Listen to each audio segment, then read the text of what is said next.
Question straight forward पूछता है board examination में, आसान सा है। नंबर जितने क्वेश्चन होंगे एग्जाम्पल का, एक्सरसाइज का, इंटेक्स्ट का, सारा क्वेश्चन हम आपको यहाँ बताएंगे। आज हम लोग नया चैप्टर स्टार्ट कर रहे हैं। ये फिजिकल केमिस्ट्री का लास्ट चैप्टर होगा।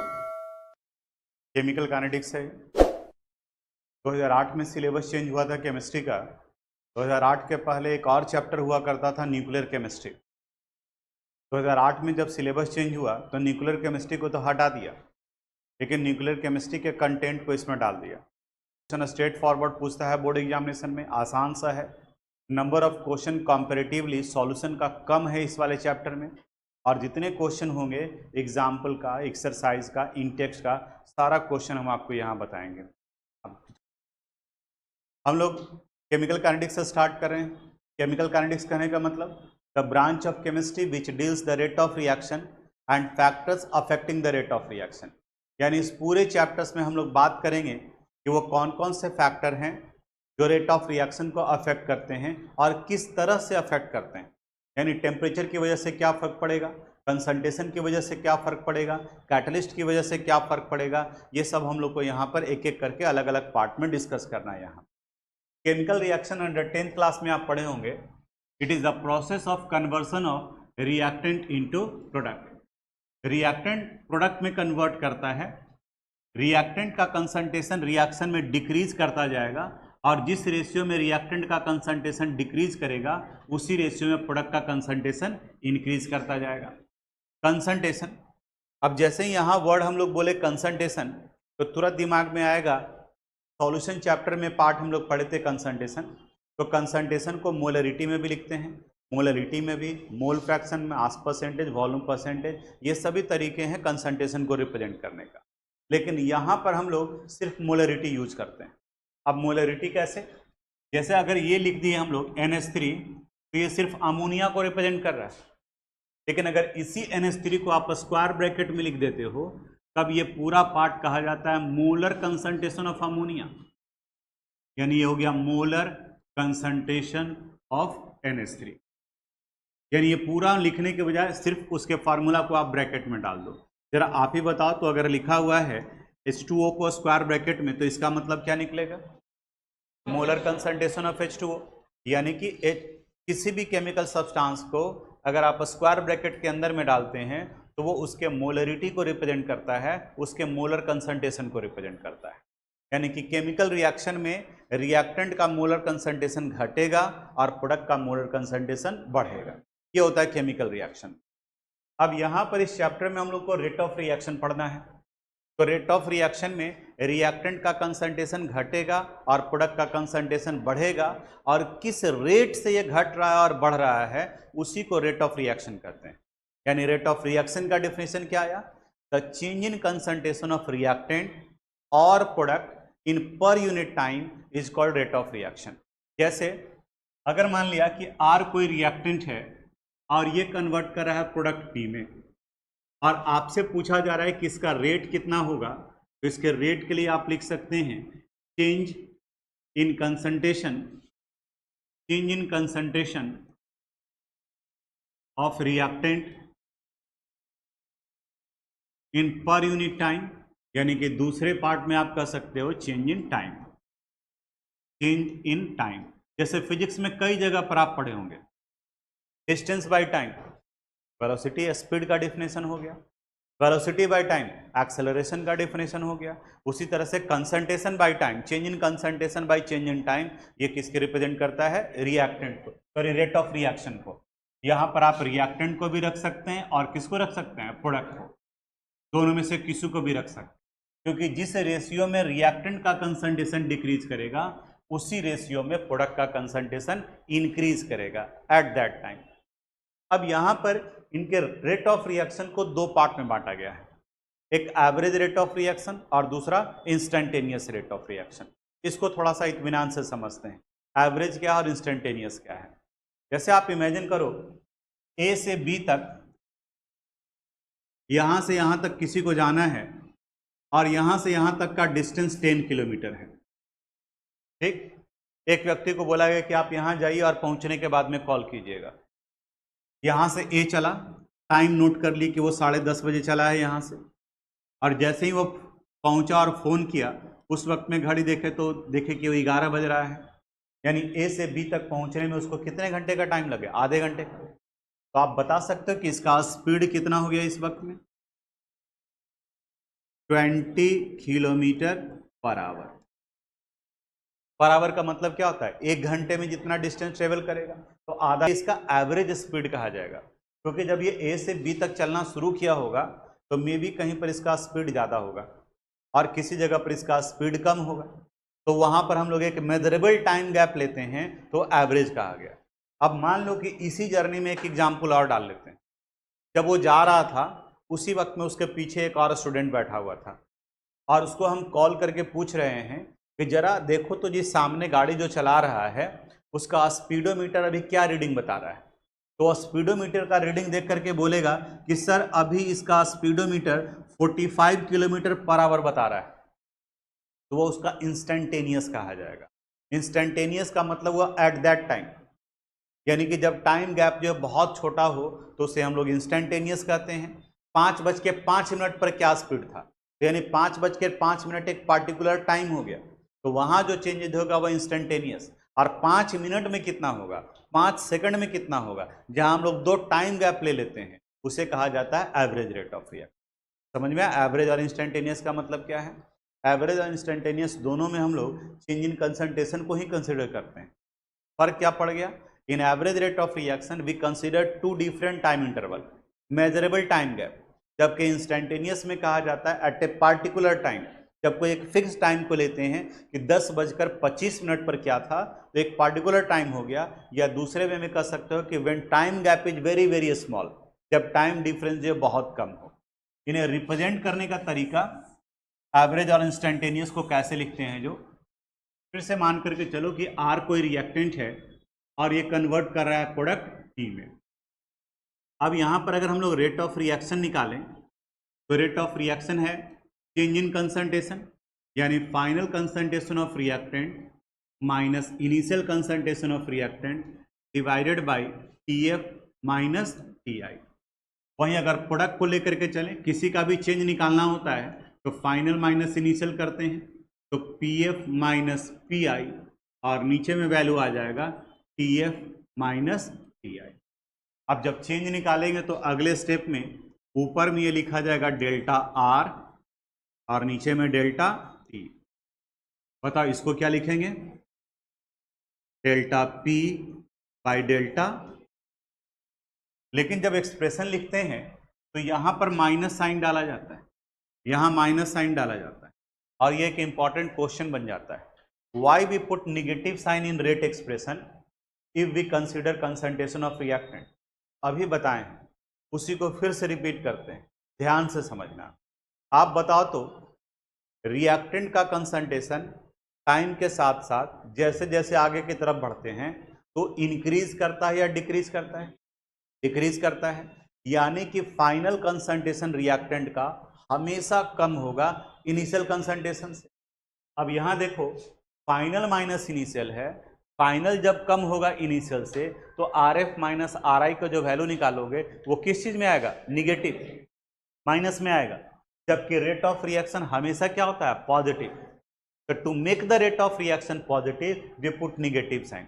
ये वैल्यू डेल्टा आर का वैल्यू जो निगेटिव में आएगा और यहाँ निगेटिव डालेंगे तो ये निगेटिव और निगेटिव क्या हो जाएगा? पॉजिटिव। फिर से why we put negative sign, तो यहाँ बताएंगे the change in concentration of reactant give negative value, delta R का वैल्यू निगेटिव में आएगा। क्यों? क्योंकि फाइनल का वैल्यू छोटा होगा इनिशियल के रिस्पेक्ट में, जबकि रेट ऑफ रिएक्शन हमेशा पॉजिटिव होना चाहिए, तो पॉजिटिव बनाने के लिए यहाँ निगेटिव डालेंगे तभी तो पॉजिटिव होगा, तो यहाँ डेल्टा लिखें। वहीं अगर इंस्टेंटेनियस को देखेंगे तो इंस्टेंटेनियस में मेजरेबल टाइम इंटरवल होता है, और वहाँ पर इस जगह पर भी अगर आर कोई रिएक्टेंट है और ये कन्वर्ट कर रहा है प्रोडक्ट पी में, तो इनका जब एक्सप्रेशन लिखेंगे तो ये लिखा जाएगा rate would be equal to minus D R divided by D T, या इसी को लिख सकते हैं D P divided by D T.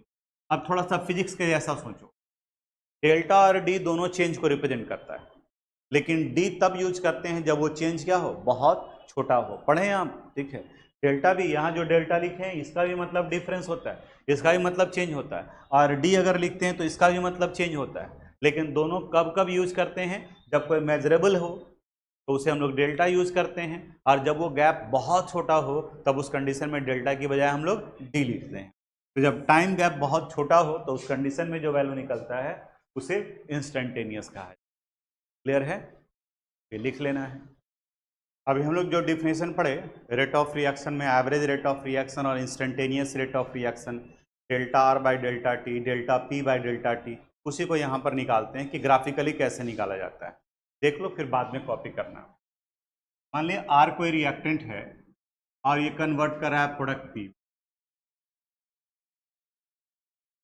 हम लोग ग्राफ प्लॉट कर रहे हैं कंसंट्रेशन ऑफ रिएक्टेंट और टाइम को लेकर के।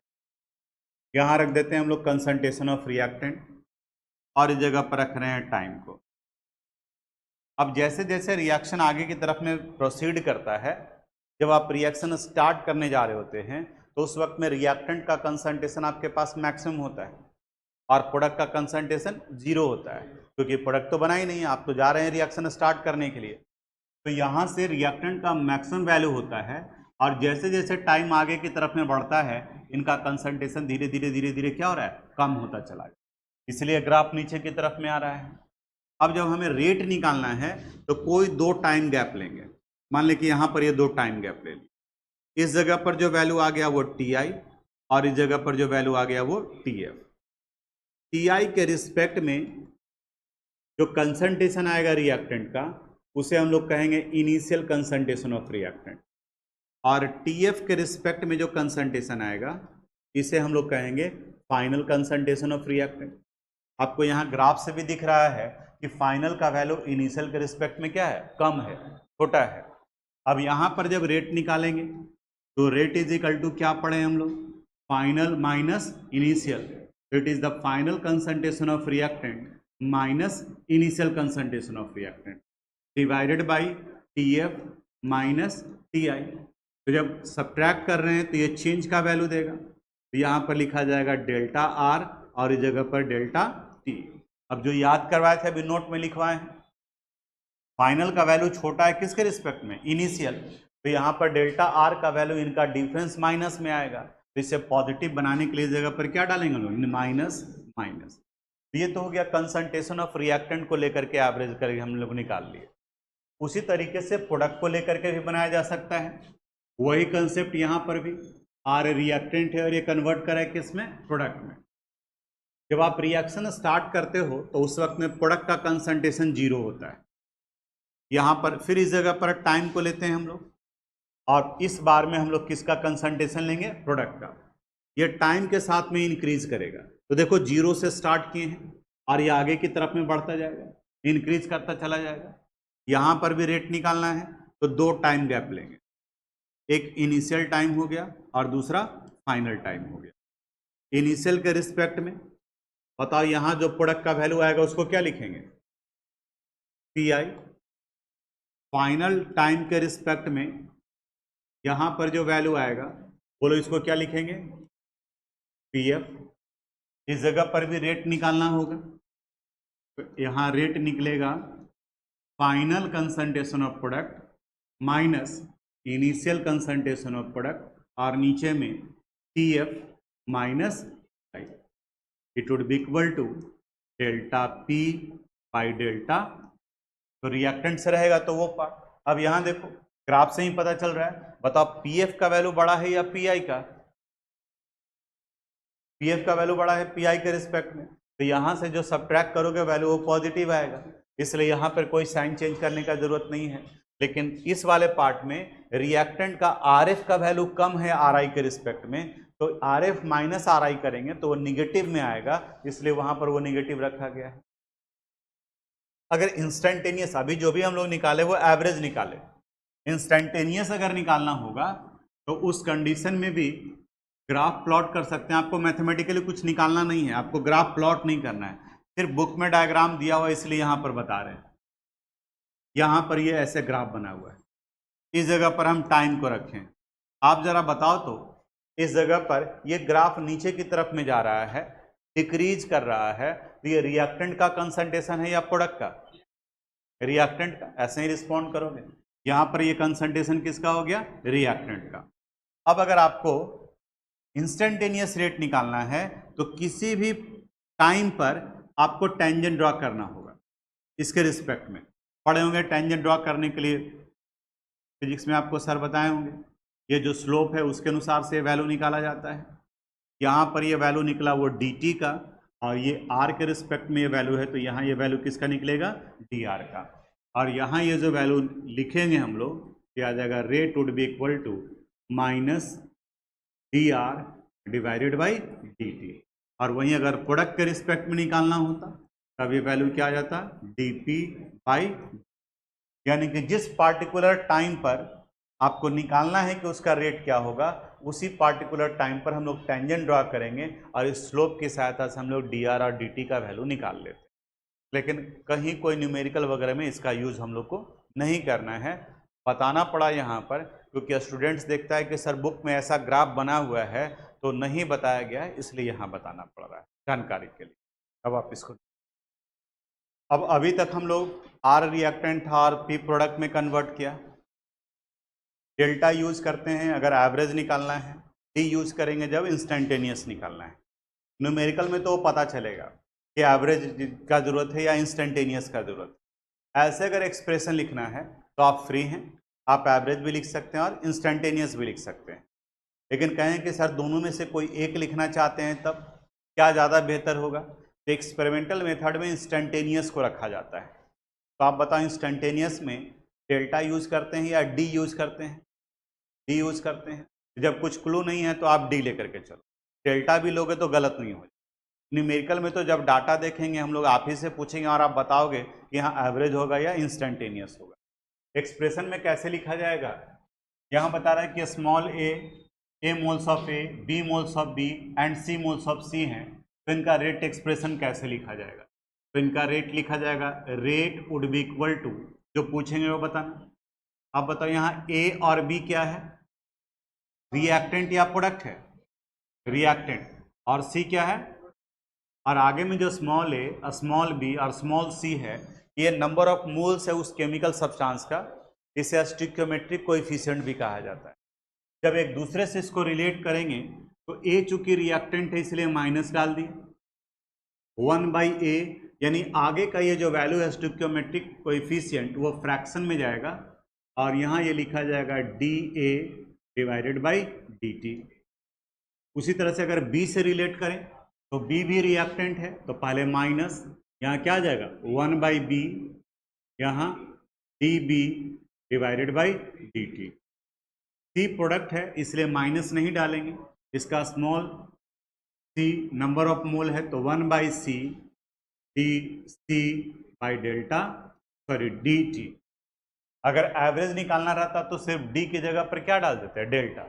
अब एक रियल इक्वेशन से लेके चलते हैं, H2 प्लस Cl2, तो यहाँ लिखेंगे हम लोग तो rate it would be equal to, hydrogen है तो minus DH2 by dt it would be equal to, दूसरा क्लोरीन है, बोलो क्या लिखेंगे? Minus DCl2 by dt। अब यहाँ HCl ये प्रोडक्ट है लेकिन इसका नंबर ऑफ मोल कितना है? 2। जरा बताओ तो 1/2, ठीक है 1/2 DHCl बाई dt। ये बताओ ये जो एक्सप्रेशन लिखे हैं वो इंस्टेंटेनियस में है या एवरेज में है? इंस्टेंटेनियस में। अगर इसको एवरेज में लिखना होगा तो हम लोग लिखेंगे rate would be equal to minus T की जगह पर सिर्फ क्या कर देना है? Delta, delta H2 by delta T. It would be equal to minus delta Cl2 by delta T and it would be equal to 1/2 delta HCl by delta T. इसका उसी तरीके से rate would be equal to, यहां बताओ क्या लिखा जाएगा? Minus 1/2 DSO2 by dt and it would be equal to minus DO2 by dt and it would be equal to 1/2 DSO3 by dt। ये लिखा जाएगा आपसे, ये तो आसान सा है। जब ये हो जाएगा तब उसी से रिलेटेड हम लोग को ये न्यूमेरिकल बनाना है अब अगले क्लास में। यहाँ पर का ये जो स्क्रीन पर आपको दिखाई दे रहा है इंटेक्स का क्वेश्चन नंबर 4.1 एंड 4.2 और एग्जाम्पल का क्वेश्चन नंबर 4.2 थोड़ा सा देख करके भी आओगे कि कैसे बना हुआ है। ठीक है, इसका हम लोग जो अभी एक्सप्रेशन लिखे हैं उसी के आगे का पार्ट होगा। थोड़ा सा एक चीज़ और बात कर लेते हैं, यूनिट के बारे में अगर कहा जाए कि unit of rate of reaction क्या होगा। आर चूंकि प्रोडक्ट में कन्वर्ट कर रहा है और यहाँ पर इसके लिए रेट लिखे हैं हम लोग, तो rate is equal to minus delta R by क्या लिखते हैं, डेल्टा टी या फिर delta P by delta T. ध्यान से सुनना, जो पूछ रहे हैं वो बताना। अभी तक ठीक चल रहा है यूनिट? ये बता तो डेल्टा आर क्या है, मोलर कंसंट्रेशन। ठीक है, मोलर कंसंट्रेशन रिएक्टेंट का और ये मोलर कंसंट्रेशन प्रोडक्ट का इक्वल है। कहने का मतलब इसका जो यूनिट होगा वही यूनिट इसका होगा और वही यूनिट इसका होगा। मोलर कंसंट्रेशन कहने का मतलब इनका यूनिट हो गया मोल लीटर इनवर्स और डेल्टा टी का मतलब टाइम, और टाइम का यूनिट क्या होता है, सेकेंड। इसी सेकेंड को ऊपर ले जाएंगे तो देखो तो इनका यूनिट क्या हो गया, mole litre inverse second inverse. Generally ये होता है, लेकिन अगर टाइम को आप मिनट में डाल दिए, टाइम को आप आवर में डाल दिए, तब उस कंडीशन में ये चेंज कर जाएगा। तो mole litre inverse second inverse की जगह पर हो जाएगा mole litre inverse minute inverse, और अगर आवर में कन्वर्ट कर दिए तब इस कंडीशन में हो जाएगा मोल लीटर इनवर्स आवर इन। ठीक है, लेकिन मोस्ट प्रोबेबली जो हम लोग यूज करेंगे वो कौन सा करेंगे, मोल लीटर इनवर्स सेकेंड, ये यूनिट का इस्तेमाल करें। तो आज यहीं तक, बाकी इसको आप कॉपी कर लीजिए और अगले क्लास में हम लोग न्यूमेरिकल की तरफ में बढ़ें। Thanks for watching this video.